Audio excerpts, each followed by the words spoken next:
Une campagne de dépistage et de sensibilisation au cancer du sein et du col de l'utérus s'est déroulée ce samedi dans la commune d'Abobo. Au Soudan, des centaines de milliers de manifestants défilent aujourd'hui dans le pays contre le coup d'État militaire. Bonsoir, merci de suivre le 19h.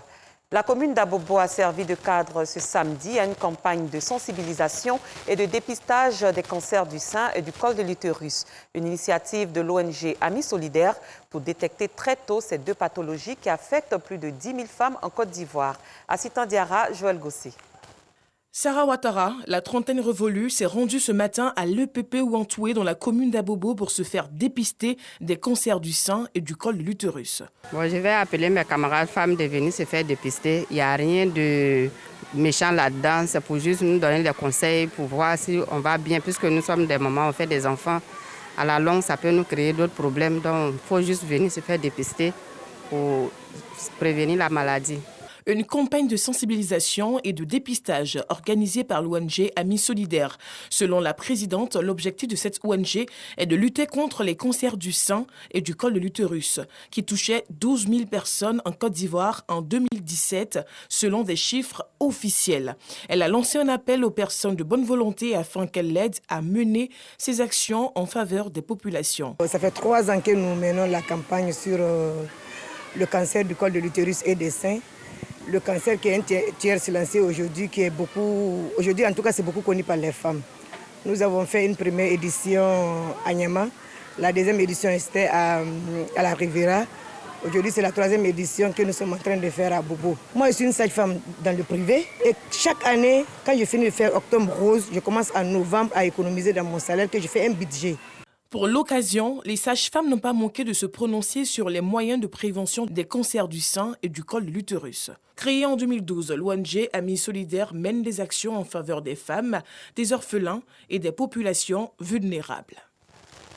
Les meilleurs élèves non-voyants ont été récompensés hier. La cérémonie s'est déroulée à l'Institut des aveugles de Yopougon. C'était en présence de nos reporters Abdoulaziz Guira et Afisiata Karamoko Dosso.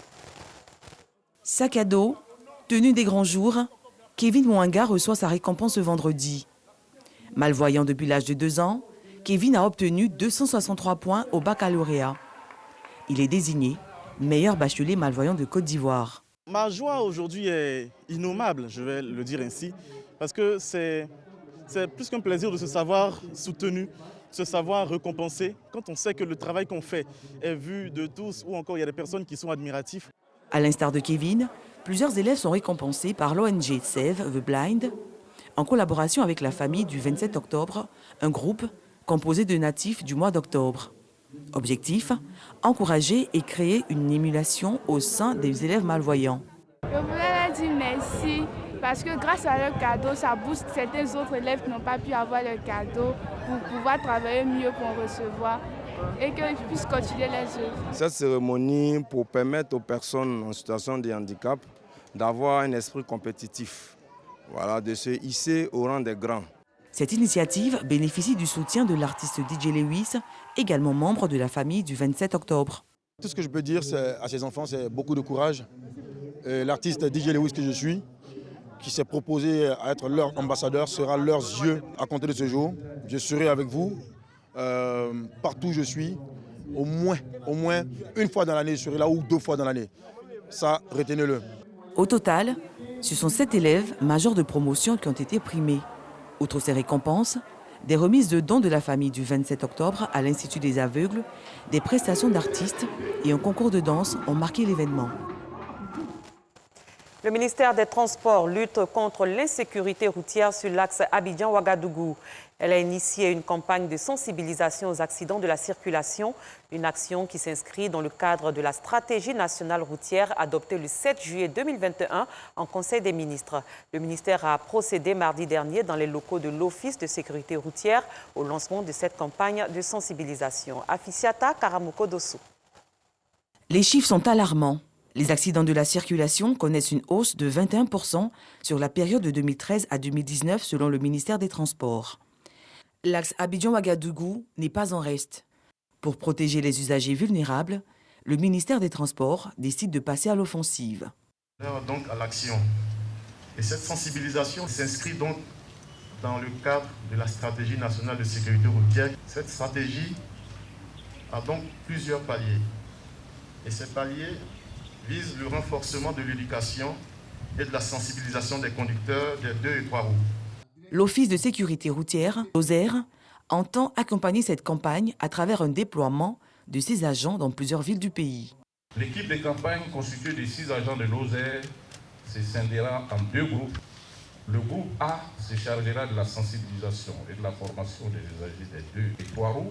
Le groupe B se chargera de la sensibilisation et de la formation des enseignants et des écoliers. L'OSER, qui bénéficie du soutien de partenaires extérieurs, n'a pas manqué de leur exprimer sa reconnaissance. C'est ici le lieu de saluer la présence des partenaires, le Haut Conseil du patronat des entreprises de transport routier de Côte d'Ivoire, l'UNAESI, AFEMA-ESI, le Fonds de garantie automobile, le GIT, ONG OGISER, ONG Espoir Handicap. Pour mettre fin à cette activité, Koné Diomondé, directeur de cabinet du ministre des Transports, a offert à l'OSER du matériel et des dépliants conseils qui serviront d'outils de travail pendant cette opération. La campagne de sensibilisation sur le corridor Abidjan-Ouagadougou s'étend sur 12 jours. Dans un autre registre, le projet Or-Juste vise à aider les exploitantes et les exploitants miniers de Côte d'Ivoire à accroître la production et le commerce d'or artisanal responsable. Il a été lancé récemment dans la ville de Dabakala, au centre de la Côte d'Ivoire. On en sait plus avec Kader Sogodougou.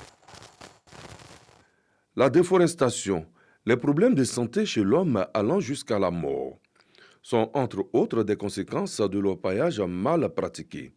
Cette situation, contre laquelle les gouvernants penchent depuis quelques années, est aussi l'affaire de nombreuses ONG.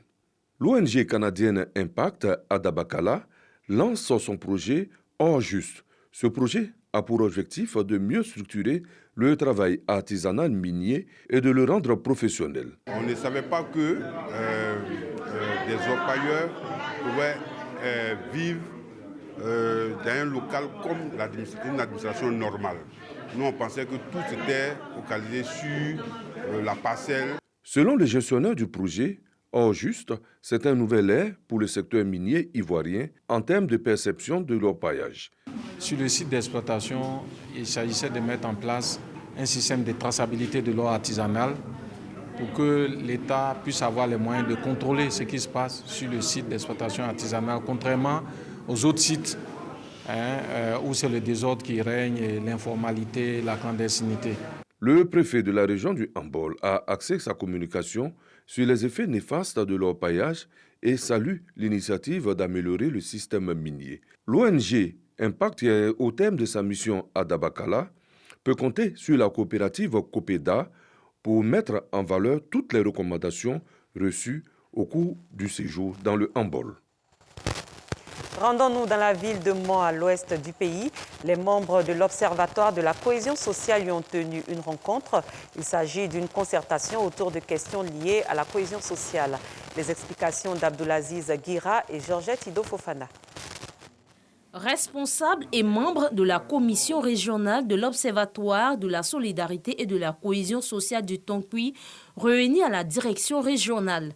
Leur présence, faire le bilan du fonctionnement de la commission, mais surtout relancer les activités qui visent à lutter contre la pauvreté dans le district du Tonkoui et améliorer le fonctionnement de la commission. Cette réunion nous a permis de faire le bilan des activités, sinon des actions menées dans la région du Tonkoui en matière de solidarité et de cohésion sociale. Ça a été vraiment une activité très enrichissante. Les participants ont tenu à exprimer leur gratitude à la commission régionale de l'Observatoire de la solidarité et de la cohésion sociale du Tonkoui, non sans saluer le ministère de tutelle. Nous disons grand merci au ministère de la solidarité pour tout ce que ce ministère a fait pour nous dans la région du Tonkoui. Nous sommes très satisfaits des résultats qu'on a pu produire ensemble grâce aux efforts des uns et des autres. Mais néanmoins, on a des suggestions plus ou moins à faire afin de nous rendre encore plus dynamiques. Il est important que nos moniteurs et monitrices vraiment soient de temps en temps récompensés pour encourager les gens à faire encore des efforts supplémentaires pour que la cohésion sociale puisse véritablement régner au sein de notre région. Cette réunion a bénéficié du soutien du secrétaire général de la préfecture du département de Mans. Il représentait à cette rencontre le préfet de région. Par ailleurs, président de la commission régionale de l'Observatoire de la solidarité et de la cohésion sociale du Tonkwin. Il a félicité et encouragé les membres de la dite commission pour les actions de cohésion au service de la région. En culture, une maison d'édition pour aider les artistes de Côte d'Ivoire. Olivia.com se propose de soutenir les acteurs du monde de la culture et de l'art. Les responsables de cette plateforme étaient récemment face à la presse pour en parler. C'était dans les locaux de la Bibliothèque nationale au Plateau. Georgette Ido Fofana. Une maison d'édition pour les artistes et assimilés de Côte d'Ivoire. Olivia.com édition. Une plateforme initiée par la Conférence internationale des aigles, une organisation mondiale qui vient en aide aux artistes. Olivia.com édition s'est assigné la mission d'augmenter le revenu des adhérents, fournir à ces adhérents une couverture maladie et leur permettre d'accéder aux opérations immobilières. Nous allons apporter un nouveau fonds d'aide à la création. C'est très important parce qu'ils en ont besoin pour créer leurs œuvres. Nous allons apporter une nouvelle assurance, une micro-assurance qui va coûter pas plus de 25 000 francs l'année. Nous allons apporter une aide au niveau des opérations immobilières pour les artistes et assimilés. Et il y a pas mal de services qui viennent comme ça se greffer et je pense qu'ils sont très importants que les artistes n'avaient pas parce que ce genre de structure n'existait pas en Côte d'Ivoire. Pour adhérer à la plateforme, les intéressés devront s'inscrire, s'acquitter de la somme de 25 000 francs tous les mois avant d'obtenir la carte dans les 6 prochains mois. Une innovation qui réjouit les hommes de la culture et de l'art. On a assisté à une très belle démonstration, de très belles idées révolutionnaires et nous sommes contents que ces propositions de solutions viennent de notre propre frère et c'est très important de le soutenir. Moi j'adhère d'avance parce que c'est une très belle idée. On est ensemble dans le conseil de restructuration du Burida et je connais les capacités de rassembleurs. C'est une très belle initiative, sachant que la situation des artistes en Côte d'Ivoire est très souvent néfaste par rapport à leur organisation.